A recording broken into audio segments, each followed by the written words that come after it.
थाम्फैनिफ्राय जानाय डेंगु बेरामखौ थाम्फैफ्रानो फोजोबस्रांगोन। CMR आरो BCRC आ डेंगु बेरामखौ गोसारहोग्रा थाम्फैफोरनिफ्राय खारग'नो थाखाय अल्बिसिया बेक्टेरियाजों सन्देरजानाय थाम्फै बानायदों।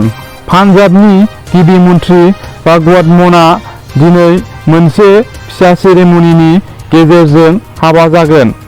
गिबि मन्थ्रि मानआ गिबि बिजिजों थांनाय 6 बोसोरनि सिगां नागारलायदोंमोन। क'क्राझाराव NLFB-आ सासे आबादारिखौ 5 बिगा हायाव माइ आबाद गायनानै हेफाजाब खालामदों।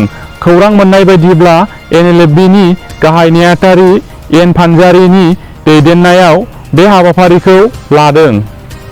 क'क्राझारनि BB इन्जिनियारिं कलेजाव फरायगासिनो थानाय अन्तरिक्ष शर्मा मुंनि सासे फरायसाया गौरां दैसायाव दुगैनो थांनानै गबनानै गोमाना दं। मिथिनाय बायदिब्ला दैसायाव गोमानाय फरायसाया गुवाहाटी मिर्जानि जाथाय सोमजिनायनि 1 घन्टा उनावबो फरायसाखौ मोननो हायाखै। प्रेसर बैग्रिबारियाव बान्दो खोनाय खामानिखौ नायगिदिंहैदों BTR-नि गाहाय मावफुं सोद्रोमा प्रमद बर'आ। दैबानाजों हा खुरखा जानानै थानो थाखाय हा गैजायै नखरफोरनो BTR सरकार प्रमद बर'आ हा होगोन होनना फोरमायदों।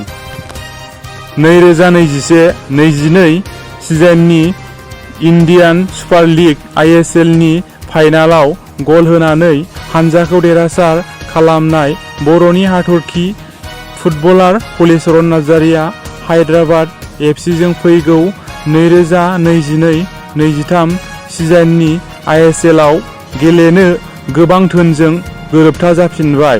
बर' हारिया मिजिंथियो हलिचरन नार्जारिया फैगौ सिजननि ISL-आवबो साबसिन गेलेनो हाबावगोन।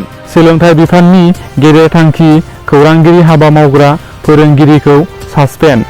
आसामनि सोलोंथाइ बिफाननि गेदेर थांखि फोरोंगिरि साख्रि मावनायनि उनावबो LIC एजेन्ट आरो खौरांगिरि हाबा मावग्रा फोरोंगिरिनि सायाव गोख्रों राहा लादों आसाम सोरखारा। मख'नो गोनांदि सोरखारि फोरोंगिरि महरै साख्रि मावनायनि उनावबो गुबुन गुबुन हाबायाव लोब्बा थानाय फोरोंगिरिफोरनि हेंथायै गिबि मन्थ्रि डक्टर हिमन्त बिश्व शर्मानि सोरखारा एक्सन लाबाय। मख'नो गोनांदि खौरांगिरिजों लोब्बा थानाय फोरोंगिरिखौ साख्रिनिफ्राय सासपेन्ड खालामबाय। सोलोंथाइ बिफाना मिथिनो हानाय बायदिब्ला मुलागमुवानि राजेश देखा मुंनि सासे फोरोंगिरिखौ सोलोंथाइ बिफाना सासपेन्ड खालामबाय। राजेन देखाया लावफार गोजौ फरायसालियाव लोगोसे फोरोंगिरि साख्रि मावनायजों लोगोसे मोनसे खौरांलाइयाव जायगानि खौरांगिरि महरैबो खामानि मावोमोन। नलबारि जिल्लानि स्कुल इन्सपेक्टरनि बिथोन बायदियै राजेन देखाखौ सासपेन्ड खालामनाय जादों। मख'नो गोनांदि फोरोंगिरिनि अनगायैबो गुबुन गुबुन हाबायाव लोब्बा थानाङा होननानै सोरखारा फोरोंगिरिफोरखौ सिगाङावनो हुमखि होदोंमोन। नाथाय बेनि उनावबो फोरोंगिरि राजेन देखाया सोरखारनि बिथोनखौ नेवसिगारनानै खौरांगिरि हाबा मावोमोन, जायनि जुनै राजेन देखाया साख्रिनिफ्राय सासपेन्ड खालामजादों। गुवाहाटी नोगोरमानि सनापुराव बैसोगोरा आइजो थाग्रा थावनिआव दुलाराय बर' फरायसा आफादनि आफादगिरि दिपेन बर'आ गावनि नखरनि सोद्रोमाजों लोगोसे खौरां लाहैयो। मख'नो गोनांदि एबसुनि आफादगिरि दिपेन बर'आ बैसो जानाय आइजोफोरखौ खौरां लाहैनायजों लोगोसे बिथांमोननि गोग्गो देहा आरो सावस्रिखौ जोथोनै लाखिनांगौनि थांखिजों हानाय बायदियै गाननाय जोमनाय आरो जाग्रा मुवा बेसाद राननानै होदों।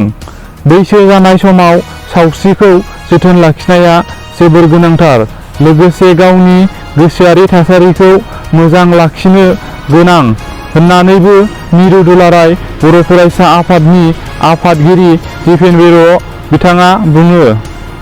GMCH-नि सुपारिनटेन्डेन्ट डक्टर अभिजित शर्मानि देहायाव कभिड पजिटिभ मोनदों। गुवाहाटी मेडिकेल कलेज आरो हस्पिटालनि गाहाय एबा सुपारिनटेन्डेन्ट डक्टर अभिजित शर्मानि देहायाव कभिड पजिटिभ मोनदों। सुलुङाव फोरमायनाय बायदिब्ला डक्टर अभिजित शर्माया गुबुन फारसे कभिड पजिटिभ सुबुंनि खाथियाव थांदोंमोन। बेनिफ्रायनो सन्देरबोदों। आथिखालाव डक्टर अभिजित शर्माया गावनि न'आवनो हम आइसोलेसनाव थांदों होननानै दिन्थिहोदों। मख'नो गोनांदि बिनि सिङाव डक्टर अभिजित शर्मानि देहायाव खेबनै कभिड पजिटिभ मोनखांबायमोन। आथिखालाव बियो थामथि कभिड पजिटिभ।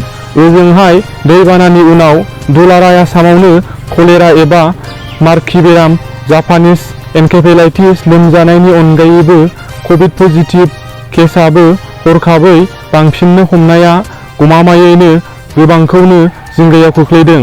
दासिमनि रादाबा एसेनोसै। Thank you.